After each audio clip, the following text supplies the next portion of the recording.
शायद किसी को संदेह हो, मैंने इस शास्त्र में जो युक्तियां दी हैं वे सभी तो लौकिक तथा शास्त्र आग्रह हैं। लेखक का तात्पर्य है कि उसने कहा कि जो मैंने इसमें तरीके बताए हैं वे शास्त्र सम्मत हैं। अच्छा, तो धर्म प्रमाण लीजिए। दुनिया के अधिकांश धर्मनायक घुमक्कड़ रहे। धर्माचार्यों में आचार विचार, बुद्धि और तर्क तथा सहृदयता में सर्वश्रेष्ठ बुद्ध घुमक्कड़ राज थे। कि जितने भी धर्माचार्य हुए उन सभी में सर्वश्रेष्ठ घुमक्कड़ कोई था तो वे गौतम बुद्ध थे। यद्यपि वे भारत से बाहर नहीं गए, लेकिन वर्ष के 3 मासों को छोड़कर एक जगह रहना वह पाप समझते थे। वह अपने आप ही घुमक्कड़ नहीं थे, बल्कि आरंभ में ही अपने शिष्यों से उन्होंने कहा था, चरथ भिक्खवे चरथ, जिसका अर्थ है भिक्षुओं घुमक्कड़ी करो। बुद्ध के भिक्षुओं ने अपने गुरु की शिक्षा को कितना माना, क्या इसे बताने की आवश्यकता है? शायद नहीं। क्या उन्होंने पश्चिम में मकदूनिया तथा मिस्र से पूर्व में जापान तक, उत्तर में मंगोलिया से लेकर दक्षिण में बाली और बांका के द्वीपों तक रौंद कर रख नहीं दिया? अर्थात कि बुद्ध के जो शिष्य थे उन्होंने पश्चिम में मकदूनिया, मिस्र जो अफ्रीका के देश हैं, और पूर्व में जापान, सब देशों की यात्राएं की, बौद्ध धर्म का खूब प्रचार प्रसार किया। मंगोलिया जो सबसे उत्तर में है और सबसे दक्षिण में बाला बाकी ऑस्ट्रेलिया तक के द्वीप हैं, तो कहा वहां तक उन्होंने यात्राएं की और एक बहुत बड़े भारत का निर्माण उन्होंने किया। जिस बृहत्तर भारत के लिए हर एक भारतीय को उचित अभिमान है, क्या उसका निर्माण इन्हीं घुमक्कड़ों की चरण धूलि ने नहीं किया? अर्थात किया। केवल बुद्ध ने ही अपनी घुमक्कड़ी से प्रेरणा नहीं दी, बल्कि घुमक्कड़ों का इतना जोर बुद्ध से 1-2 शताब्दियों पूर्व भी था, जिसके कारण ही बुद्ध जैसे घुमक्कड़ राज इस देश में पैदा हो सके। उस वक्त पुरुष ही नहीं, स्त्रियां तक जम्बू वृक्ष की शाखा ले, जम्बू बने जामुन की वृक्ष की शाखा ले अपनी प्रखर प्रतिभा का जौहर दिखाती, बाद में कूप मंडूकों को पराजित करती, सारे भारत में मुक्त होकर विचरण किया करती थीं। कई महिलाएं पूछती हैं, क्या स्त्रियां भी घुमक्कड़ी कर सकती हैं? क्या उनको भी इस महाव्रत की दीक्षा लेनी चाहिए? इसके बारे में तो अलग अध्याय ही लिखा जाने वाला है, किंतु यहाँ इतना कह देना पर्याप्त है कि घुमक्कड़ धर्म ब्राह्मण धर्म जैसा संकुचित धर्म नहीं है। अर्थात ब्राह्मण धर्म में स्त्रियों पर तरह तरह के बंधन लगा दिए गए, जिसमें स्त्रियों के लिए स्थान ना हो। स्त्रियां इसमें उतना ही अधिकार रखती हैं जितना पुरुष। यदि वे जन्म सफल करके व्यक्ति और समाज के लिए कुछ करना चाहती हैं, तो उन्हें भी दोनों हाथों इस धर्म को स्वीकार करना चाहिए। घुमक्कड़ी धर्म छुड़ाने के लिए ही पुरुष ने बहुत से बंधन नारी के रास्ते लगाए हैं। बुद्ध ने सिर्फ पुरुषों के लिए घुमक्कड़ी करने का आदेश नहीं दिया, बल्कि स्त्रियों के लिए भी उनका यही उपदेश था। भारत के प्राचीन धर्मों में जैन धर्म भी है। जैन धर्म के प्रतिष्ठापक श्रवण महावीर कौन थे? वह भी घुमक्कड़ राज थे। घुमक्कड़ धर्म के आचरण में छोटी से बड़ी तक सभी बाधाओं और उपाधियों को उन्होंने त्याग दिया था। घर द्वार और नारी संतान ही नहीं, वस्त्र का भी वर्जन कर दिया था। करतल भिक्षा तरतल वास, अर्थात एक हाथ से भीख मांग ली और किसी पेड़ के नीचे अपना खा पी कर सो गए। सर दिगंबर माने जो वस्त्र ना पहनता हो, को उन्होंने इसलिए अपनाया था कि निर्द्वंद विचरण में कोई बाधा ना रहे। श्वेतांबर बंधु दिगंबर कहने के लिए नाराज ना हो। जैन धर्म की 2 शाखाएं, एक दिगंबर एक श्वेतांबर। तो कुछ लोग जो है श्वेत वस्त्र धारण किया करते हैं, श्वेतांबर कहलाते हैं। जो कोई वस्त्र धारण नहीं करते दिगंबर कहलाते हैं। वस्तुतः हमारे वैज्ञानिक महान घुमक्कड़ कुछ बातों में दिगंबरों की कल्पना के अनुसार थे और कुछ बातों में श्वेतांबरों के उल्लेख के अनुसार। लेकिन इसमें तो दोनों संप्रदायों और बाहर के मर्मज्ञ भी सहमत हैं कि भगवान महावीर दूसरी तीसरी नहीं, प्रथम श्रेणी के घुमक्कड़ थे। वह आजीवन घूमते ही रहे। वैशाली में जन्म लेकर विचरण करते ही पावा में उन्होंने अपना शरीर छोड़ा। बुद्ध और महावीर से बढ़कर यदि कोई त्याग, तपस्या और सहृदयता का दावा करता है तो मैं उसे केवल दंभी कहूंगा, माने अभिमानी। आजकल कुटिया या आश्रम बनाकर तेली के बैल की तरह कोलू से बंधे कितने ही लोग अपने को अद्वितीय महात्मा कहते हैं या चेलों से कहलवाते हैं। लेकिन मैं तो कहूंगा, घुमक्कड़ी को त्याग कर यदि महापुरुष बना जाता तो ऐसे लोग गली गली में देखे जाते।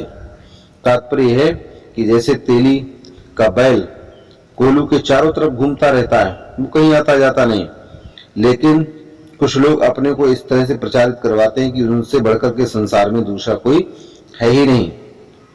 तो लेखक का तात्पर्य कि घुमक्कड़ी करने वाला ही मनुष्य महापुरुष बनता है। अगर एक स्थान पर रहने वाले लोग महापुरुष बन जाते तो ऐसे महापुरुष हर घर में, हर गली गली में दिखाई देते। मैं तो जिज्ञासुओं को खबरदार कर देना चाहता हूं कि वे ऐसे मुलम्मे वाले महात्माओं और महापुरुषों के फेर से बचे रहें। वे स्वयं तो तेली के बैल तो हैं ही, दूसरों को भी अपने ही जैसा बना रखना चाहते हैं। तात्पर्य है कि वे कहीं आते जाते नहीं, लेकिन वे अपने को इसी तरह से प्रचारित करवाते हैं कि जैसे वास्तव में सब कुछ वही करते हों। बुद्ध और महावीर जैसे घुमक्कड़ी की बात से यह नहीं मान लेना होगा कि दूसरे लोग ईश्वर के भरोसे गुफा या कोठरी में बैठकर सारी सिद्धियां पा गए या पा जाते हैं। गौतम और महावीर दोनों ही महान घुमक्कड़ थे। वे एक स्थान पर कभी भी रुकना पसंद नहीं करते थे। इतना ही नहीं, उनके जो अनुयायी शिष्य थे वे भी इसी घुमक्कड़ी प्रवृत्ति से पूरी तरह प्रभावित थे। उन्होंने अपने गुरु के द्वारा जो घुमक्कड़ी व्रत की शिक्षा प्राप्त की तो कहा कि यदि कोई व्यक्ति बुद्ध और महावीर से बढ़कर त्याग, तपस्या, सहृदयता का दावा करता है तो कहा कि वो उसकी अहंकार भावना का ही परिचायक है। वास्तव में ये दोनों ही सर्वश्रेष्ठ घुमक्कड़ कहे जाते हैं। उन्होंने संसार के दुखों के मूल खोजने के लिए ही महान त्याग किया था। उनकी तपस्या, उनके त्याग का उदाहरण संपूर्ण विश्व में नहीं मिलता है। आजकल पता नहीं कितने साधुओं का वेश धारण करके कोलू से बंधे तेली के बैल की तरह एक ही स्थान पर जमे रहते हैं और स्वयं को सर्वश्रेष्ठ महात्मा कहने एवं कहलाने का डंका पीटते रहते हैं। वास्तविकता है कि वे अज्ञानी और घमंडी हैं। वे बिना घुमक्कड़ी के तो ज्ञान प्राप्त कर ही नहीं सकते।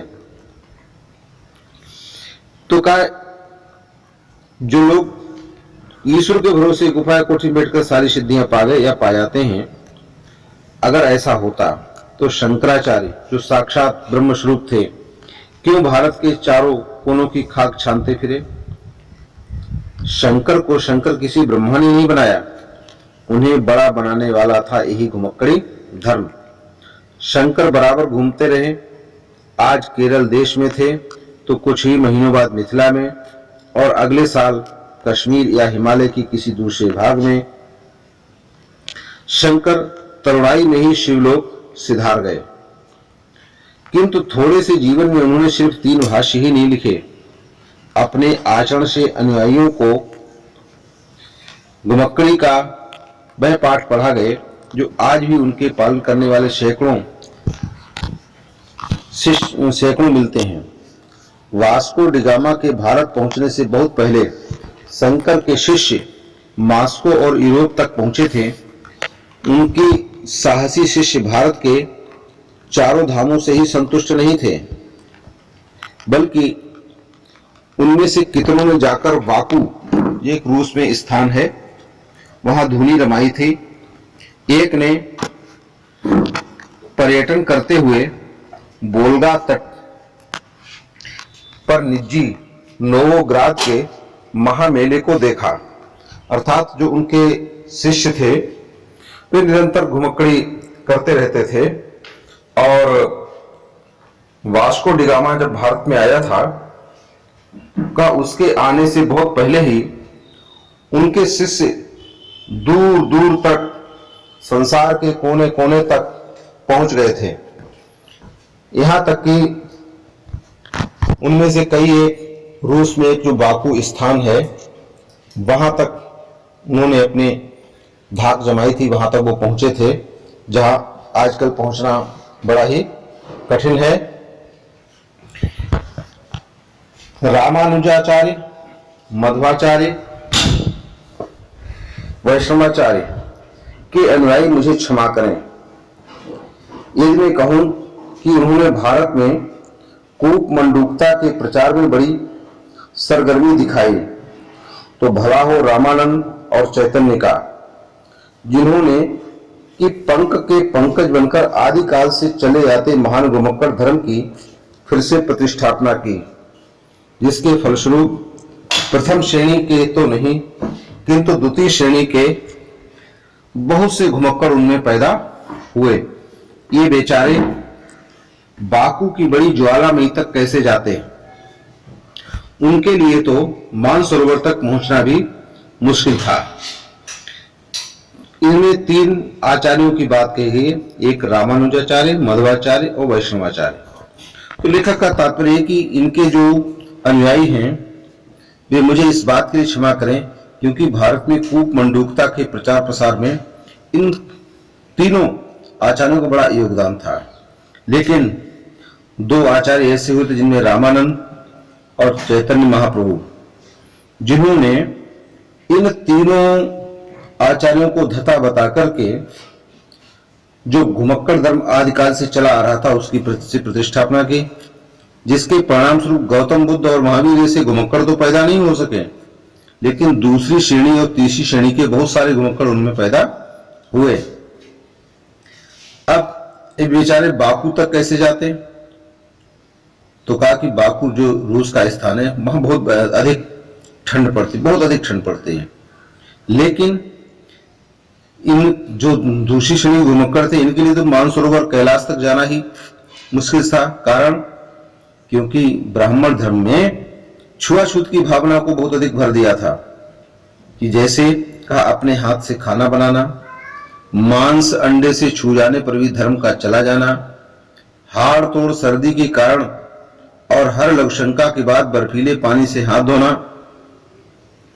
हर महाशंका के बाद यानी लैट्रिन इत्यादि जाने के बाद स्नान करना, तो यमराज को निमंत्रण देना होता। इसलिए बेचारे फूंक फूंक कर ही घुमक्कड़ी कर सकते थे। इसमें किसे उज्र हो सकता है? भला इसमें किसको आपत्ति हो सकती है कि शैव हो या वैष्णव, वेदांती हो या शैद्धांती, सभी को आगे बढ़ाया केवल घुमक्कड़ धर्म ने। महान घुमक्कड़ धर्म, जिसको बौद्ध धर्म भी कहते हैं, का भारत से लुप्त होना क्या था कि बौद्ध धर्म आज भारत से लगभग लुप्त हो चुका है। इसके मानने वाले लोगों की संख्या बहुत ही कम रह गई है। तो लेखक का कहना है कि जो बौद्ध धर्म आज भारत में विलुप्त हो गया उसके पीछे कारण क्या उन लोगों ने घुमक्कड़ी करनी छोड़ दी कि कूप मंडूकता का हमारे देश में बोलबाला हो गया था। 7 शताब्दियां बीत गईं और इन 7 शताब्दियों में दासता और परतंत्रता हमारे देश में पैर तोड़कर बैठ गई। ये कोई आकस्मिक बात नहीं थी। समाज के अगुओं ने कितना ही कूप मंडूक बनाना चाहा हो, लेकिन इस देश में ऐसे माई के लाल जब तक पैदा होते रहे जिन्होंने कर्म पथ की ओर संकेत किया। हमारे देश में गुरु नानक का समय दूर का नहीं है, लेकिन अपने समय के महान घुमक्कड़ थे। उन्होंने भारत भ्रमण को ही पर्याप्त नहीं समझा, ईरान और अरब तक धावा मारा। अंतिम लाइन अंडरलाइन करने योग्य है, घुमक्कड़ी किसी योग से कम सिद्धदायिनी नहीं है। वह निर्भीक तो एक नंबर का बना देती है। तात्पर्य है कि अब गुरु नानक का इतिहास में एक जीता जागता प्रमाण है।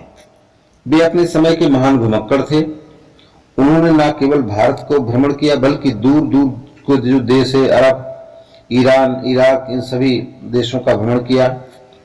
अपने घुमक्कड़ी धर्म के कारण ही गुरु नानक सिद्ध पुरुष बन पाए थे। इस बात में कोई संदेह नहीं कि घुमक्कड़ी योग विद्या की भांति ही अनेक सिद्धियां प्रदान करने में सक्षम है और निर्भीकता उसका सबसे बड़ा गुण है, सबसे बड़ी सिद्धि है। अर्थात घुमक्कड़ी करने वाले व्यक्ति से अधिक निडर कोई नहीं हो सकता। वे व्यक्ति के भीतर से सब प्रकार के भय खींचकर बाहर निकाल देती है। घुमक्कड़ी के प्रति समाज में जो उदासीनता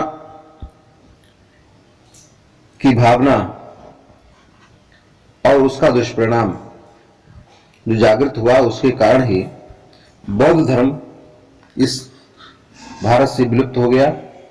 इसलिए लेखक ने इस बात की चेतावनी दी कि हमें उदासीनता से बचना चाहिए, नहीं तो हमारी सभ्यता और संस्कृति का विश्व से अस्तित्व ही समाप्त हो जाएगा।